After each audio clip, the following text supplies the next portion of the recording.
जो आयत आपने पढ़ी है वो बुतों के लिए है भाई। मुझे ये समझ नहीं आता, अगर कोई मुशरिक किसी बुत को पुकारे तो वो गलत है, और अगर कोई मुसलमान किसी मरे हुए बाबे को पुकारता है जो मर के कब्र में जा चुका है, जिसे ये नहीं पता कि वो उठाया कब जाएगा, उससे मदद मांगता है, तो क्या वो ठीक है? मेरे भाई कुरान की आयत तो ऐसे है जिस पर फिट उसे गिफ्ट। तो मेरे भाई असल बात तो ये है कि कुरान की आयत सिर्फ बुत परस्त लोगों के लिए नहीं है, बल्कि सब के लिए इबरत है। अगर किसी मुसलमान का काम या अकीदा उनकी तरह हो जाए तो वो हुक्म मुसलमान के ऊपर भी लागू होगा। ऐसा नहीं है कि मुसलमान है तो जो मर्जी करता फिरे। और जो कुरान में अल्लाह ने फरमाया जिन्हें तुम अल्लाह के सिवा पुकारते हो वो तुम्हारी मदद करने का इख्तियार नहीं रखते और ना खुद अपने लिए कुछ इख्तियार रखते हैं। ये आयत सिर्फ मुशरिकीन के ऊपर फिट नहीं होगी, बल्कि हर उस शख्स के ऊपर फिट होगी जो अल्लाह के सिवा गैरुल्लाह को मदद के लिए पुकारता है। अस्सलामु अलैकुम वरहमतुल्लाहि वबरकातुहू। नाज़रीन, उम्मीद करता हूँ आप तमामी हज़रात खैर व आफ़ियत से होंगे और दुआ है कि आप तमामी हज़रात को अल्लाह तबारक व तआला हर परेशानी मुसीबत से महफूज करे और नज़र बद से महफूज फरमाए। आइए, आपने इस वीडियो को देखा, ये क्या कह रहा है कि अल्लाह के सिवा किसी को भी पुकारोगे वो शिर्क हो जाएगा। जो इसने कहा है कि किसी को भी पुकारना शिर्क हो जाएगा मुतलकन, तो मैं यही कह रहा हूँ, अच्छा भाई चल, जैसे तूने इस आयत को समझा है कि किसी को भी पुकारोगे तो शिर्क हो जाएगा, तो फिर अगर तू अपने बाप को या भाई को या अपने अजीज़ो वक़ारीब को किसी को अगर पुकारता हो तो शिर्क होगा या नहीं? तो कहेगा ना, ये कैसे शिर्क हो जाएगा? मुर्दे को पुकारोगे तो शिर्क होगा। इस आयत में तो ये भी नहीं है कि मुर्दे को पुकारोगे तो शिर्क होगा और जिंदे को पुकारोगे तो नहीं शिर्क होगा। इस आयत में यह है ही नहीं, बल्कि इस आयत का खुलासा ये है कि मुशरिकाने अरब, कुफारे अरब ये करते थे कि वो अपने बुतों को पुकारते थे, अपने बुतों की इबादत करते थे, उनको माबूद समझते थे और उनसे मांगा करते थे।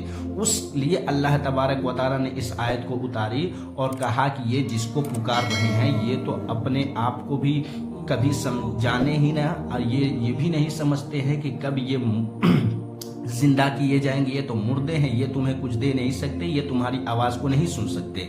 अल्लाह तबारक व तआला ने उन मुर्दों को लिए कहा था, लेकिन ये इस आयत को लेकर के ये कहना चाहता है, ये दिखाना चाहता है कि पुकारना शिर्क है, पुकारना शिर्क है। अगर यही माने ले लिया जाए तो सहाबा कराम नबी पाक सल्लल्लाहु ताला अलैहि वसल्लम को पुकारा करते थे। कोई भी परेशानी हो, कोई भी मुश्किल आ पड़े, कोई भी दिक्कत हो, वो सहाबा कराम नबी की बारगाह में जाते थे। किसी की आंख की बीनाई चली गई, वो जाते थे, नबी या रसूल अल्लाह मेरे आंख की बीनाई वापस आ जाए। किसी का कंधा टूट जाता था, वो नबी की बारगाह में जाता, वो पुकारता नबी को। हत्ता कि हजरत उमर फारूक रज़ी अल्लाह ताला अन्ह के दौरे हुकूमत में एक मरतबा मदीने के अंदर कहत साली पड़ गई, कहत पड़ गया, लोग परेशान हो गए, मरने लगे। तो एक सहाबी आए नबी की बारगाह में आकर के कहते हैं, या रसूल अल्लाह हम पर करम कीजिए, दुआ कीजिए, हम लोग यहाँ बारिश की ज़रूरत है, लोग मर रहे हैं। फिर वो सहाबी चले गए घर, ख्वाब में नबी आए और कहने लगे कि उमर के पास जाना, मेरा सलाम अर्ज़ करना और उनसे कहना कि दुआ करें, बारिश हो जाएगी। वो सहाबी उठे और उमर फारूक आज़म के पास आए और ये सारा ख्वाब सुनाया और बारिश हो गई। बताइए, अगर नबी को पुकारना शिर्क होता तो सहाबे कराम कभी नबी को नहीं पुकारते। अगर ये शिर्क होता तो अल्लाह तबारक व तआला भी कुरान मजीद के अंदर ये आयत ना उतारता, औज़ु बिल्लाहि मिनश शैतानिर रजीम, बिस्मिल्लाहिर रहमानिर रहीम, वलौ अन्नहुम इज़ ज़लमू अनफुसहुम जाऊका फस्तगफिरुल्लाह वस्तगफर लहुमुर रसूल लवजदुल्लाह तव्वाबर रहीमा।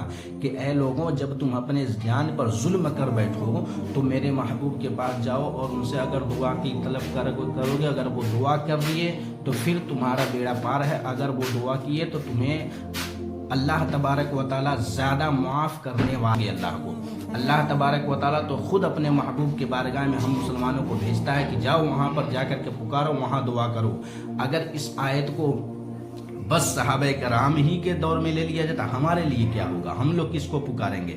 और फिर हम नमाज पढ़ते हैं, नमाज के अंदर पढ़ते हैं अस्सलामु अलैका अय्युहन नबी व रहमतुल्लाहि व बरकातुहू, या रसूल अल्लाह आप पर सलाम हो, ये भी तो पुकारना ही हो गया। तो इसके मुताबिक तो सब के सब मुशरिक हैं, सब के सब शिर्क कर रहे हैं। तो मेरे भाइयों, इसके बहकाए में ना आना, बल्कि ये जो आयत पढ़ा है, इस आयत को अल्लाह तबारक व तआला ने मुशरिकीन अरब के लिए उतारी थी कि वो बुतों को पुकारते थे, उसके माबूद थे, वो उसको खुदा समझते थे। और हम भी यही कहते हैं कि जिसने भी किसी को भी چاہے ولی ہو, چاہے نبی ہو, چاہے بزرگ ہو, وہ کسی کو بھی اگر اپنا خدا سمجھے گا, کسی کو اپنا معبود سمجھے گا اور پھر اس سے مدد لے گا, اس کو پکارے گا, تو یہ شرک ہو جائے گا. کیونکہ معبود بس اللہ ہی ہے, خدا ہی ہے, اسی کی عبادت کی جائے گی, اسی کو پکارا جائے گا خدا سمجھ کر کے.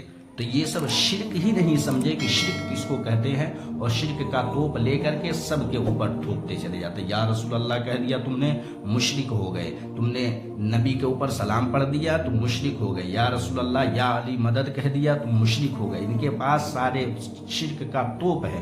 تو آپ لوگ ان کے بہکائے میں نہ آئیے. السلام علیکم ورحمۃ اللہ وبرکاتہ.